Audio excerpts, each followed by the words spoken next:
現世裏邊咧俾一個 miracle 我哋嚟嘅，即係神即係好保守啊。文英佢完成咗一個咁大嘅手術之後咧，咁短嘅時間可以翻嚟侍奉我哋嘅神，喺我哋敬拜當中咧幫手讀經。咁我請文英上嚟幫我哋讀神嘅話語。Thank you。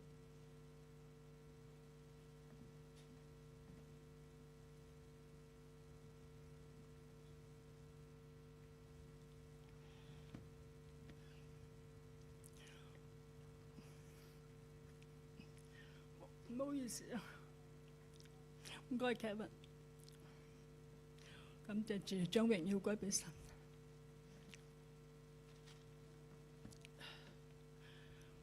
各位弟兄姊妹們，主日平安。今日要宣讀嘅經文係創世記第25章19至34節。這是亞伯拉罕的兒子以撒的後代。亞伯拉罕生以撒，以撒40歲時娶利百加為妻。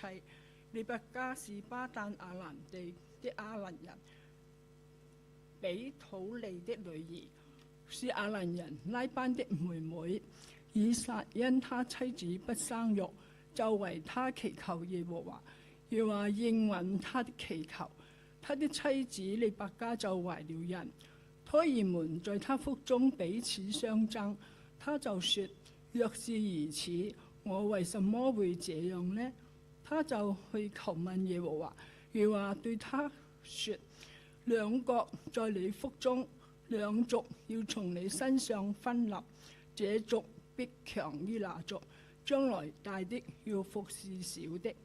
到了生產的日期，看哪，腹中是對雙胞胎，先出生的身體帶紅，渾身有毛，好像皮衣。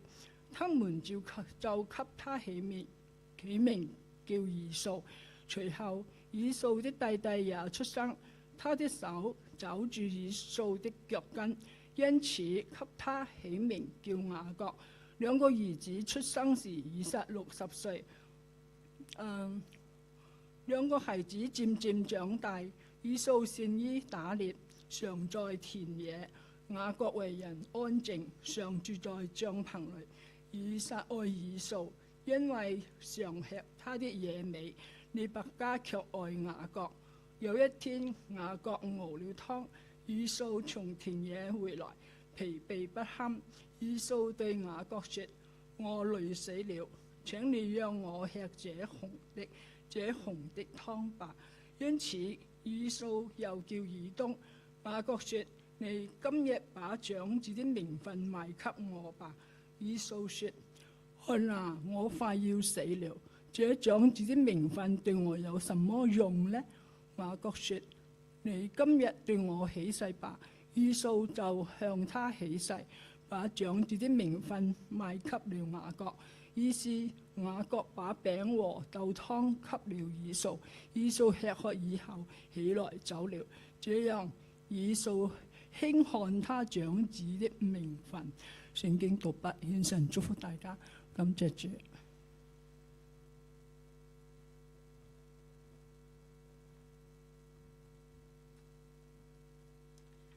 大家平安。今日讀到嘅經文呢，其實係我哋聖經嘅經課嘅經文。咁佢其實呢係同羅馬書第8章1到11節一齊去睇嘅。所以等陣我嘅講道當中呢，都會聽到羅馬書第8章1到11節。今日我哋聽到創世記25章嘅時候，我唔知道大家諗到嘅係咩啦？就係呢個係關於一個好建成嘅一個家庭。佢係一個有信仰嘅家庭，係一個睇過去好似好屬靈嘅家庭，係一個上帝應許咗俾佢嘅家族呢成為一個萬國萬民祝福嘅一個家庭。有啲時候我哋有一個迷思嘅，就會覺得呢咁樣嘅一個家庭應該呢家庭入邊嘅關係呢係和諧啲㗎啦，或者呢就係少啲嘅問題。就好似今日如果你睇牧師嘅家庭，睇到好多問題嘅時候，你可能會覺得呢個牧師唔掂啊，係咪啊？會覺得咧呢個牧師好似應該可能咧帶仔帶得唔好啦，所以佢嘅仔咧就會咁樣啦，係咪啊？可能你睇過有啲牧師咧，點解佢自己嘅仔咧成年之後咧就冇繼續嘅成為一個基督徒咧？係咪其實呢個家庭其實都冇咩上帝嘅應許呢？我希望你唔會咁樣去睇你前面呢個牧師啦，因為其實呢，我哋家庭都有我哋家庭嘅問題嘅，只係冇表露出嚟噶嘛，唔會每一日都同你講，我哋家庭入邊都有張力嘅。咁創世記第25章呢，就俾我哋睇到一個現實，就係就算係一個有應許嘅家庭，都可能係充滿着張力嘅。就算我哋係相信就係恩典係真實嘅臨在嘅話呢，都唔代表呢我哋加入嘅所有嘅關係或者事情呢都會風平浪靜。弟兄姊妹，華人有一個好堅固嘅一個諗法，就係咩呢？就係家醜不可外揚，係咪啊？因此呢，好多時候呢，當我哋被問到點啊，近排你夫妻之間有冇點啊，或者係親子之間有冇咩事情啊嘅時候呢，我哋係咪都好習慣嘅話呢？冇咩問題喎。每一個家庭唔係都係咁樣嘅呢？差唔多啦，幾好啊。有啲時候我哋甚至會維持一種好表面嘅平靜。我哋嘅飯呢，就讓嘅一齊去食，節日呢，就讓一齊過啦，相片呢，就讓一齊去拍啦。我哋仲會有回應嘅。但係咧，其實心入邊嘅委屈咧、誤解咧、壓力或者係憤怒、失望，其實係每一日都係增加嘅。其實前幾日我先同師母咧 Belinda 都有一啲唔高興㗎。我知道佢係唔高興嘅，但係都冇特登去傾啦。係，其實好多家庭唔係冇張力，而係故意唔去面對。我嘅選擇咧視而不見，將問題闖起嚟。認為咧有一日咧自然會變好嘅，但係今日我希望咧大家去睇以撒嘅家庭係咁樣嘅真實擺喺我哋面前嘅時候咧，我哋要知道一件事，就係其實我哋可以好真實、好成熟嘅去面對家庭嘅張力嘅。所以我想透過呢段嘅經文去睇三件事，就係可能呢三個張力嘅因素都可能存在喺我哋家庭當中。當咁樣嘅張力存在嘅時候，我哋係點樣去面對佢呢？第一個嘅張力呢，就係控制嘅張力。當然聖經冇直接就咁樣講啦，但係呢係我自己嘅體驗就係呢，經文一開始嘅時候就俾我哋睇到呢個家庭呢係因為控制或者係掌控而產生咗好多嘅張力。當兩個孩子係利百加嘅腹中彼此相爭嘅時候，細到佢痛苦到一個地步，佢説咩呢？佢説越是咁樣，我點樣要活着呢？當家中有咁樣嘅張力，兩個小仔仲未生出嚟就已經係嗰邊打緊嘅時候，我真係唔想去面對。佢入邊咧好痛嘅，好亂嘅，好唔明白，所以佢就去求問神啦。當我哋遇到一啲家庭嘅問題要去問神嘅時候，我哋希望咧神就直接解決咗我哋家庭嘅問題，或者係俾咗我哋好好嘅一個答案。但係又非常驚人嘅就係上帝講咗咩呢？上帝回覆佢嘅祈禱話：兩國係你嘅腹內，兩族要從你的身上出嚟，呢一族必強於那族，將來大的要服侍細的。弟兄姊妹，咁樣嘅一句話呢，如果放喺我哋今日嘅年代，可能都唔可以接受，更加唔會冇話係嗰個時候咁樣傳統嘅背景入邊呢，大嘅要服侍細嘅，係一句好不合情理嘅説話嚟嘅。因為當時呢，長子係有特別嘅地位嘅、待遇嘅、名分嘅。我哋華人常都會講長有序，係咪啊？呢個係一個好似默然嘅秩序嚟嘅，就係你應該係要咁樣嘅，大嘅應該係有權柄嘅，你作為細嘅呢，應該係要聽大嘅，細嘅應該係點樣去服侍細嘅，唔係大嘅去服侍細嘅。所以當利百加聽到咁樣嘅説話嘅時候，好似係顛倒了成個嘅規矩，好似不可以亂理咁樣。如果你係利百加，弟兄姊妹，你有咩反應呢？你會唔會覺得點可以咁樣啊？冇規矩啦，呢個家庭唔可以咁樣噶。我哋華人咧好多傳統噶，我哋華人咧好多嘅思想咧係好堅固，一定要咁樣嘅。但係其實咧，上帝唔係比較緊邊一個小朋友孩子咧比較優秀。其實咧，佢都講咗呢兩個孩子都要成為一個國家一個民族。對利百加嚟講呢，佢係生咗兩個好大嘅國家同埋民族出嚟，都係上帝歷史性嘅計劃裏面。就意思話兩個小朋友其實都有係上帝嘅計劃當中，但係人嘅眼呢，好易就係盯住地位嘅高低，冇睇到上帝更加大嘅心意。有啲時候家庭入邊嘅張力呢，我覺得係嚟自於我哋好多唔係單止係華人，就係好多人嘅傳統觀念同埋咧習慣之間嘅衝突。我以前係咁樣嘅家庭長大，所以家庭應該係咁樣嘅。我嘅爸爸係咁樣，媽媽係咁樣嘅，所以應該係咁樣嘅。大嘅應該係先結婚嘅，如果唔係咧細嘅唔可以出嫁嘅。如果就係唔好嘅，好多嘅傳統，好多嘅習慣，或者咧覺得咧到咗呢個年紀，你冇點樣就唔應該唔正常啦。你唔應該咁樣嘅，因為你已經到咗呢個年紀啦。結婚嘅時候一定要照住某一種嘅程序，因為我哋家庭係咁樣噶，你唔可以照住其他嘅方式去做。弟兄姊妹，其實利百加呢嗰個時候就係面對緊咁樣嘅問題啦。點可以大嘅去服侍細嘅呢？係冇道理噶。我唔係話傳統唔好，因為傳統有佢嘅價值，但係問題係當我哋將人嘅傳統睇得比神嘅帶領更加高嘅時候呢，家庭入邊呢係好易發生咗好多嘅張力嘅。譬如講咩呢？當家中嘅成員嘅生命節奏唔照住我哋嘅傳統去行嘅時候，其實好多時候我哋會可能覺得好冇安全感，我哋覺得好冇平安。咁我哋會做咩事呢？我哋就會用我哋嘅權柄同佢講：你一定要咁樣做，你一定要咁樣。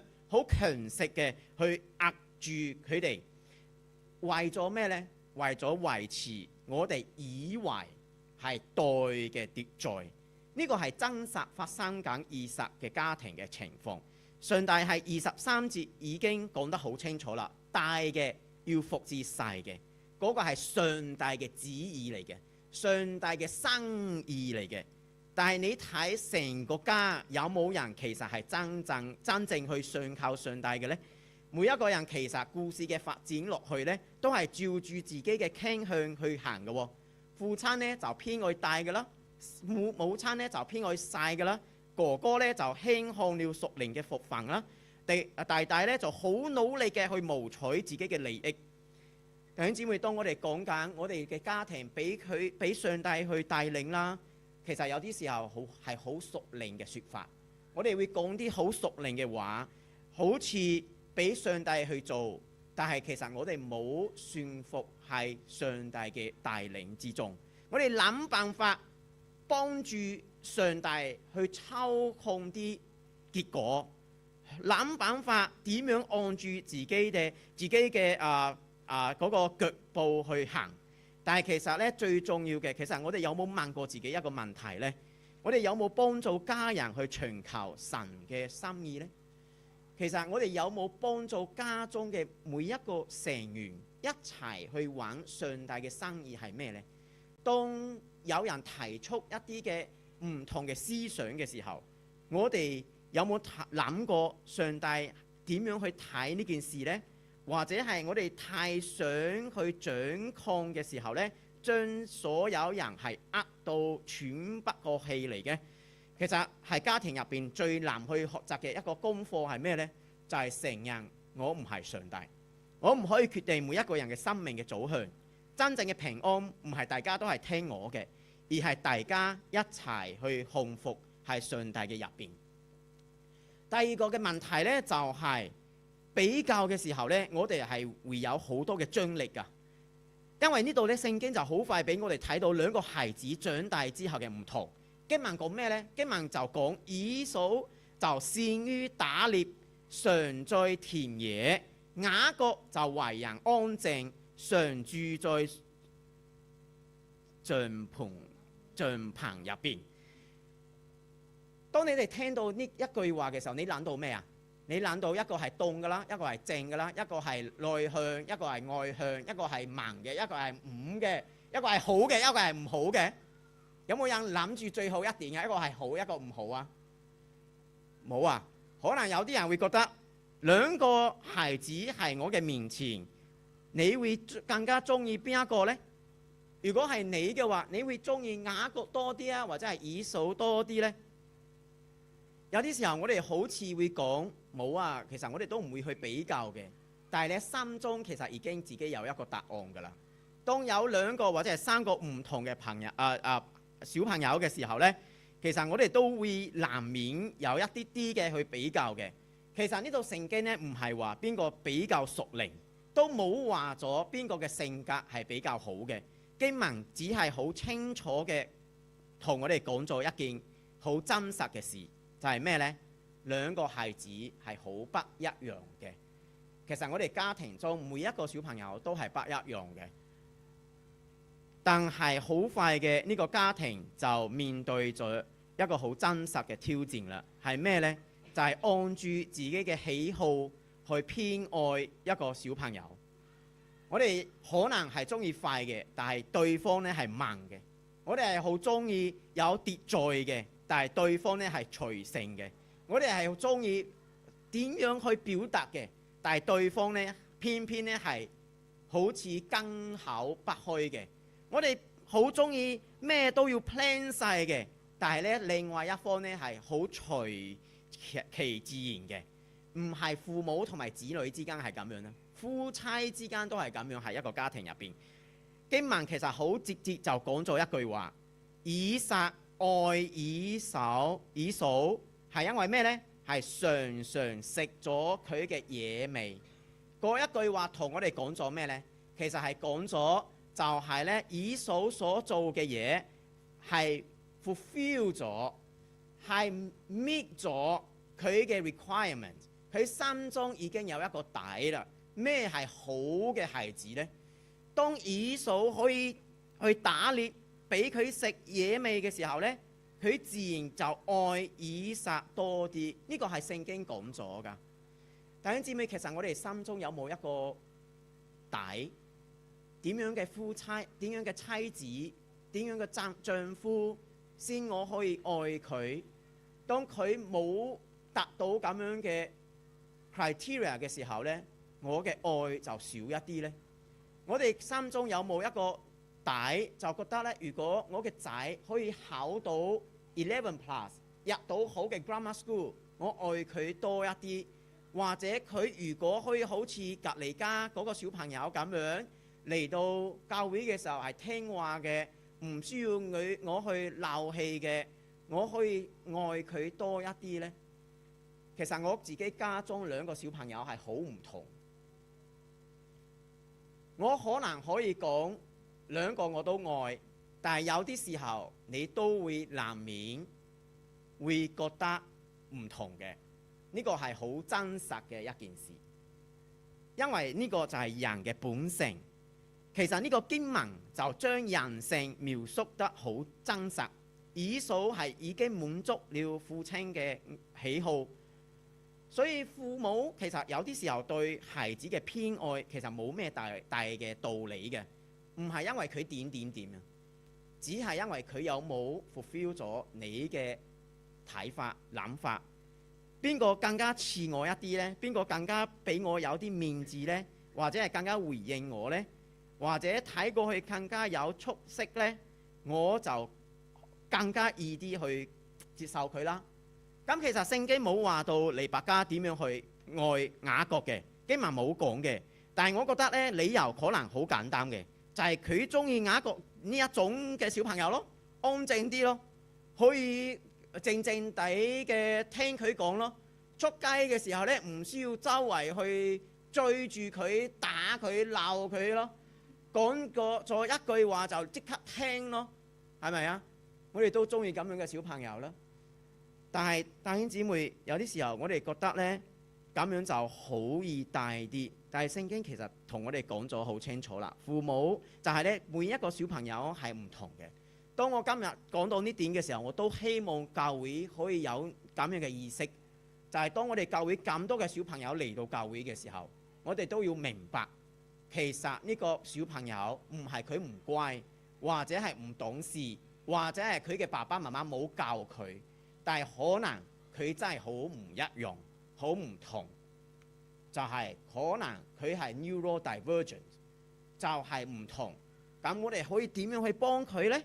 其實教會都可以有張力嘅，呢個係一個家庭。但係同樣嘅情況都可以發生緊我哋嘅教會當中。好多父母咧會話：我對每一個小朋友都係一樣啊。但係其實有啲時候咧，呢一種嘅偏愛咧唔需要特登講出嚟㗎。我哋一個眼神啦，一個嘅回應啦，一個嘅反應啦，都會表露出嚟嘅。其實我自己都有諗過嘅。點解呢個做同樣嘅事，另外一個做同樣嘅事，我嘅反應冇咁大呢？因為呢個已經係100次啦。呢個只係一次，所以你已經有一個 preconception， 佢就係咁樣噶啦。弟兄姊妹，偏愛咧會造成咧成年人心入邊嘅一啲嘅創傷嚟㗎。如果你自己睇生命中好多嘅問題咧，係源自我哋嘅原生家庭嘅，可能係因為我哋嘅原生家庭俾咗我哋呢方面嘅諗法，所以我哋就繼續嘅係傳落去我哋嘅下一代。所以當我哋咁樣去諗嘅時候，我覺得我哋要問自己一個問題，其實今日我哋愛嘅呢個人係佢真實嘅樣子呢？或者係我想要佢成為嘅樣呢？呢個問題唔單止係問親子嘅關係，而係問夫妻、手足同埋每一個家庭入邊關係嘅人。我覺得呢，如果師母係等住一個佢想要嘅人呢，佢應該唔愛我啦。因為好多時候咧，其實我都唔會 meet 到佢嘅 requirement 嘅，嚇。所以我覺得咧，其實有啲時候唔係話我哋要點樣嘅人，唔需要去比較。其實咧，我哋俾咗之後咧，係好多嘢係俾唔落去嘅。接落嚟咧，故事就嚟到最後好有名嘅一幕啦，係講咗咩咧？以掃咧就為咗一碗嘅湯，就將佢長子嘅名分買俾咗雅各。好多人讀到呢度嘅時候呢，第一個反應係咩呢？雅各太堅習啦，佢太會算計啦。但係其實呢，成段嘅經文唔係講緊雅各喎，成段嘅經文嘅主角係邊個呢？係以掃。因為聖經最尾呢就講咗以掃呢就輕看了佢長子嘅名分。以掃係面對緊咩問題呢？就係選擇嘅問題。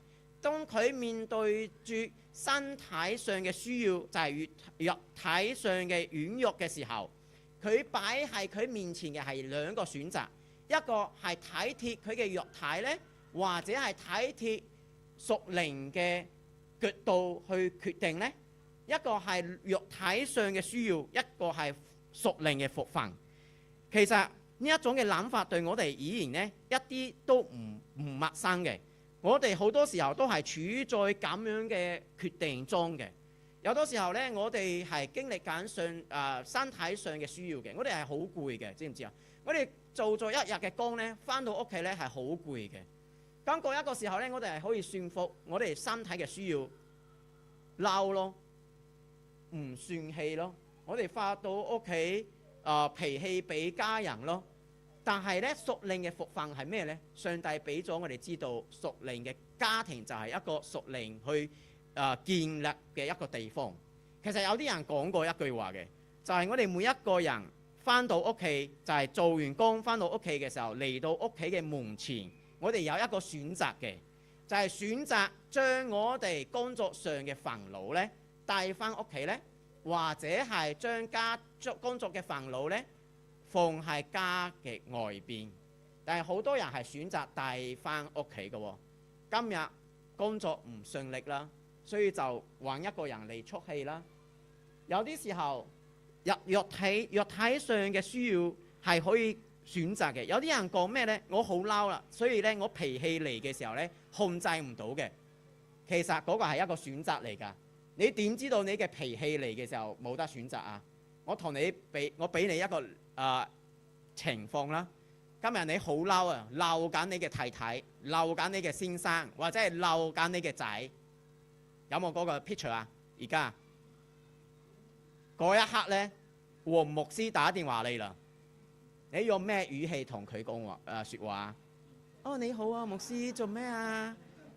上一秒仲係鬧緊仔嘅喎，上一秒仲係鬧緊老婆老公嘅喎。但係點解嗰個電話一嚟睇到係邊個打嚟嘅時候，成個 mode 可以改變咗呢？點解有一個人 press 你嘅 doorbell 嘅時候，你可以變成一個人呢？所以真係怒氣唔可以控制到嘅咩？怒氣其實係可以控制到嘅。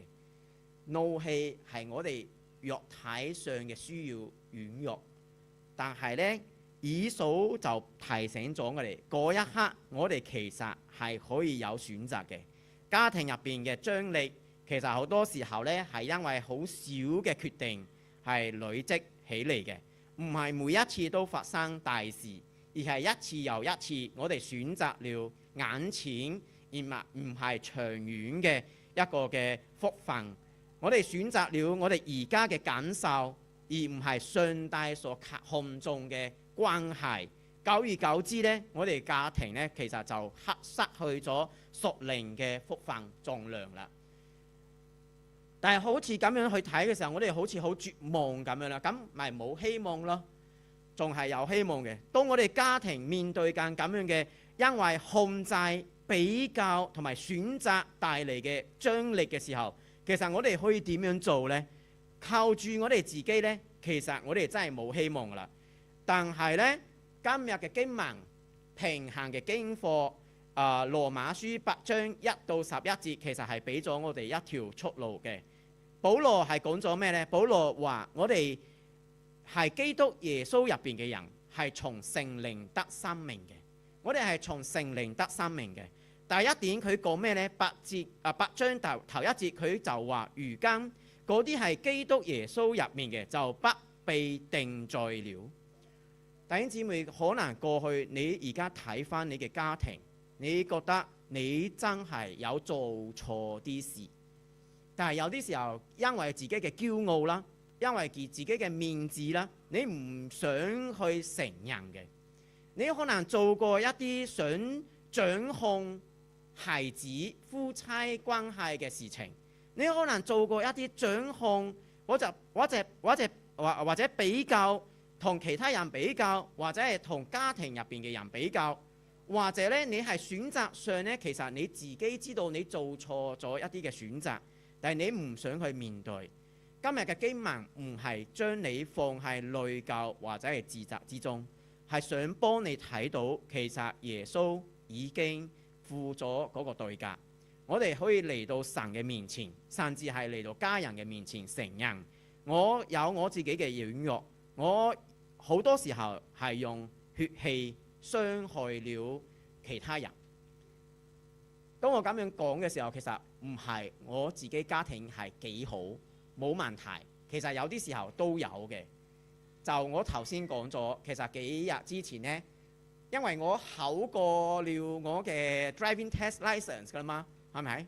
我就覺得自己係一次 pass 過係好叻㗎啦，所以我就要教師母點樣揸車啦，因為佢9月要考車啦嘛。我都希望佢去一次考過啦，唔需要嘥錢去玩 driving instructor 啦。我真係諗過冇去玩㗎啦，我自己用自己嘅車俾佢去考車，考過。咁我就同佢講：呢幾個月呢，你自己揸啦，我坐你旁邊啦。咁其實呢，都係一個俾自己進步嘅。我知道一定會唔高興嘅，有唔高興嘅。咁其實呢，我都就有啲反應，就想控制佢啦，想比較啦，係咪？同埋呢，係選擇嚟嘅。我可唔可以選擇嗰一刻冇講嗰一句話呢？我可唔可以等過咗幾日咧，同佢講，其實咧你嗰個時候揸嘅時候可以出去一啲啲嘅咁樣啊，係咪啊？所以咧，聖經呢度提醒我哋要承認自己嘅軟弱，冇再俾佢定罪。其實我仲未同佢講對唔住嘅，所以我今日咧呢度就要同佢講對唔住，係嘛？第二點呢，其實羅馬書8章第2節就講咩呢？其實我哋係基督入面嘅人，我哋係已經俾咗生命聖靈嘅律㗎啦。係基督入邊呢，耶穌已經釋放了我們，使我們呢脫離咗罪同埋死嘅律。咩係罪同埋死嘅律呢？我一開始就講，其實我哋好多傳統嘅，我哋好多嘅框架嘅，我哋好多嘅思想呢，係過去一代傳落嚟嘅。我哋覺得一定要咁樣啊！其實唔單止係家庭啦，教會中都好多嘅。所以咧，你會發現咧，我呢個牧師咧，但好多時候係要去破傳統嘅，對唔住啊！有啲時候我覺得咧，好多傳統咧係上一代傳落嚟咧，唔一定係啱嘅。嗰一啲傳統就係罪同埋死嘅律咯。我哋一直將自己本係呢個罪同埋死嘅律入邊，邊一個人講過教會一定要咁樣做呢？邊一個人講過敬拜嘅時候一定要係一直去企半個鐘呢？其實我有啲時候企唔住嘅，因為呢我好攰啊！我敬拜嘅時候企，上嚟講道嘅時候仲要企。其實我哋係死喺好多嘅律法當中，好多嘅傳統框架之內。但係聖經同我哋講咗啦，其實我哋應該將自己釋放，有啲生命聖靈嘅律俾咗我哋自由嘅。家庭入邊唔一定係咁樣嘅。如果我哋過去係成長一個充滿住打罵、冷漠、重男輕女嘅傳統嘅家庭入邊，佢係啱嘅咩？佢係罪同埋死嘅律法嚟嘅。咁我哋承受了基督嘅律法，聖靈告訴我哋唔需要去負債父母嘅錯誤。喺基督入邊，我哋已經自由啦。第三個就係咩呢？依靠聖靈嘅幫助，唔係肉體嘅事為念。就好似我頭先講嘅，其實每一天我哋家庭入邊嘅關係都係選擇嚟嘅，每一件事都係選擇。我哋可以選擇去睇説我哋嘅軟弱，或者係順服於聖靈嘅帶領。就我哋想發脾氣嘅時候，記得我講過呢句話：你嘅脾氣係可以控制嘅。當電話嚟嘅時候，你都可以轉咗一個聲音啦。點解唔可以啊？係咪啊？所以下一次呢，如果夫妻嗌交嘅時候呢，send 一個 message 俾牧師，牧師快啲打電話嚟。咁你嗰一刻呢，就知道聖靈係提醒你，其實你係可以控制嘅。求聖靈幫助你立住自己嘅石頭，冇講太多話，好嘛？將生命同埋平安帶翻我哋嘅家中。所以弟兄姊妹，創世記第25章俾我哋睇到一個應許嘅家庭都可以有張力嘅。冇以為你而家家庭入邊咧有啲問題呢，就係上帝冇同你同在啦。係正常㗎，有衝突、有偏愛、有誤解、有屬靈嘅挑戰。但係呢，其實創世記25章唔係要去定罪我哋，係俾咗我哋好大嘅安慰。係咩呢？就算係咁樣嘅家庭，上帝嘅應許都係繼續嘅去推進嘅，最終成為耶穌基督嘅主宗。所以呢，其實就算家庭入邊呢，充滿了好多嘅問題，其實係可以解決嘅。就係我哋有冇去面對，真實嘅去面對。同一個時候呢，呢段嘅經文呢都提醒我哋如果冇去面對張力呢，其實好快嘅，我哋家庭呢好多嘅問題係冇辦法去解決嘅。當然咁樣嘅情況當中呢係唔易嘅，但係我都想透過接落嚟我哋唱嘅呢首詩歌呢，俾大家一啲嘅鼓勵同埋支持。呢個詩歌呢，就唱咩呢？曠野中唯一嘅力量，就係好多時候我哋覺得行唔落去啦，不如離婚啦，不如結束呢個家庭啦，不如你出去呢，唔好住呢個家啦。過一啲時候呢，其實都係絕望中嘅曠野嚟嘅。但係記得上帝係我哋唯一嘅力量。我哋一齊唱呢首詩歌。